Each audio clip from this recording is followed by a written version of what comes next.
जय महाराष्ट्र. आजच्या पत्रकार परिषदेला आमचे शिवसेनेचे तालुका प्रमुख श्री राजूभाऊ काटोके यांची उपस्थिती आहे. आजच्या पत्रकार परिषदेला उपस्थित आमचे दस्तूरचे शहर प्रमुख पिंटू मनवाडे, किशोर भाऊ, आमचे भोईदादा, एक कार्यकर्ता. आजची पत्रकार परिषद घेण्यामागे कारण असं आहे मित्रांनो की आपण सहकार खात्याच्या संदर्भातला ER ऑफिस यावर त्या ERची आपण तक्रार केली होती. हा तक्रार करण्याचं कारण असं होतं की हा मनमानी पद्धतीने व मुजोरपणाने हा काम करत होता. मी त्याला वारंवार विनंती करत होतो, साहेब हा यावल तालुका आमचा जो आहे हा शांतप्रिय तालुका आहे. आपण जनतेचे कामं हे समजून घेऊन त्यांना विश्वासात घेऊन आपण ते काम करावे.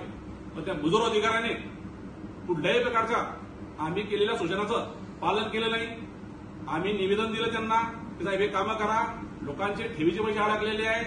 त्यांनी त्या ठेवीच्या पैशासंदर्भात कुठलीही उपाययोजना केली नाही. म्हणून मी माननीय सहकार आयुक्त पुणा, जॉईंट रजिस्ट्रार नाशिक यांच्याकडे ही सगळी कैफियत तक्रारीच्या माध्यमातून आणि पुराव्याच्या माध्यमातून मी सादर केली.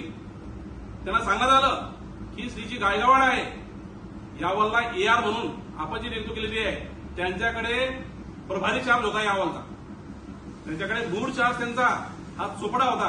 परंतु त्यांच्या या भ्रष्ट मार्गाने काम करण्याची त्यांची त्यांच्याकडे चार्ज देऊन हप्त्यातून त्यांनी फक्त 2 दिवस काम केलं. 5 दिवस ते यायचे नाही.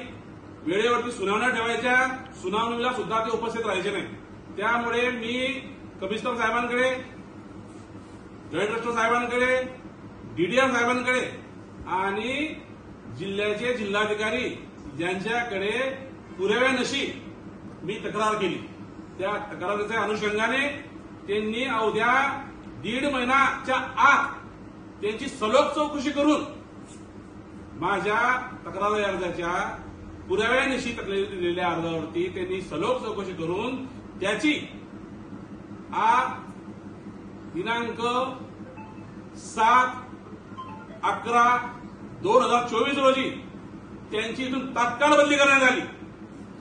म्हणून माननीय मुख्यमंत्री साहेब आमच्या राज्याचे, सहकार मंत्री दिलीप वळसे पाटील साहेब यांच्या कानावरती हा विषय मी घातला होता.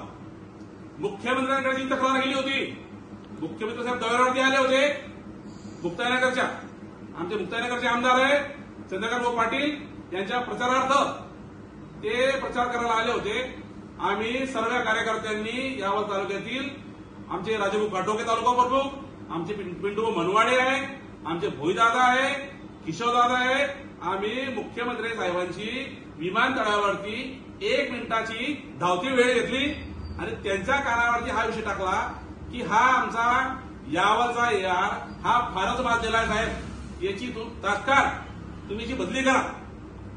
आमच्या तक्रारी अर्जावरती साहेबांनी अवघ्या 10 ते 12 दिवसात त्याची बदली केली. इथून सगळ्यात पहिले आम्ही आमच्या मुख्यमंत्री साहेबांचं स्वागत करतो की असे धाडसी निर्णय आमचे मुख्यमंत्री साहेब नेहमी घेत राहतात. म्हणून यावलचा ER हा आता इथून हटलेला आहे. याचं सर्वस्व श्रेय जे आहे हे आमचे महायुती सरकार जे आहे, धाडसी निर्णय घेणारं सरकार आहे आमचं, त्यांच्या माध्यमातून आज यावलच्या ERची इथून बदली झालेली आहे. आणि आता 4 दिवस अगोदर इथून विदर्भातून एक चांगला होतकरू अधिकारी प्राप्त झालेला आहे. हा एक विषय होता. दुसरा विषय होता की त्या ERने 8/10/2024 रोजी विशेष लेखापरीक्षकाचं एक पत्र दिलं. हा पुरावा मित्रांनो, हा पुरावा दिला की यावल येथील कालिंगा नागरी पतसंस्था याचं ऑडिट करण्यात यावं. त्या ऑडिटसाठी त्यांनी एक पत्र दिलं 8/10/2024 ला. आज तुमचा 11/11/2024 झालेली मित्रांनो. आज तक त्या डिपार्टमेंटने साधा ऑडिटर सुद्धा नेमलेला नाही. त्या ऑडिटरला माझे या पत्रकार परिषदेच्या निमित्ताने सांगणं आहे, तुम्हाला जर शासन लाख रुपये पगार देत आहे, तर आपण त्या माध्यमातून त्या पतसंस्थेचं तात्काळ ऑडिट लावण्यात यावं आणि जो दोषी चेअरमन आहे त्या दोषी चेअरमनवरती तात्काळ गुन्हा दाखल करण्यासंदर्भात आपण उपाययोजना करावी, ही माझी आजच्या पत्रकार परिषदेमध्ये निमित्ताने माझी मागणी राहणार आहे.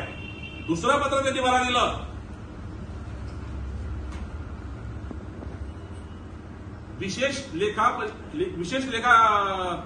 महसूल अधिकारी मिळण्याबाबत विशेष वसुली अधिकारी मिळण्याबाबत हे पत्र दिलं 8/10/2024 ला. 8/10/2024 ला.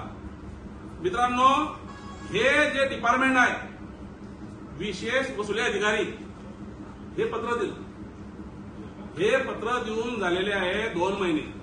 2 महिन्यामध्ये विशेष वसुली अधिकारी जळगाव यांनी आजपर्यंत त्या पतसंस्थेच्या चेअरमनवरती कुठल्याही प्रकारची वसुली ही दिली गेलेली नाही. त्यामुळे आपण येणाऱ्या काळामध्ये लवकरात लवकर संबंधित विभागाला विशेष वसुली अधिकारी यांना तात्काळ असे आदेश देऊन त्या पतसंस्थेवरती वसुली अधिकारी नेमण्यात यावा आणि ते वसूल झालेले पैसे जे आहे ते पैसे जे ठेवीदार आहे, जे छोटे ठेवीदार असो मोठा ठेवीदार असो, त्याच्याकडनं वसूल झालेले पैसे आमचे गोरगरीब जनता आहे, आमचे मायबाप त्यांनी पैसे ठेवलेले आहे, त्यांचे पैसे कष्टाचे पैसे आहे, हे हरामाचे पैसे नाही. म्हणून विशेष अधिकाऱ्याची नेमणूक करून त्या भ्रष्ट अधिकाऱ्याच्या जाताला कंटाळून जे लोक काम करत नव्हते, आता अधिकारी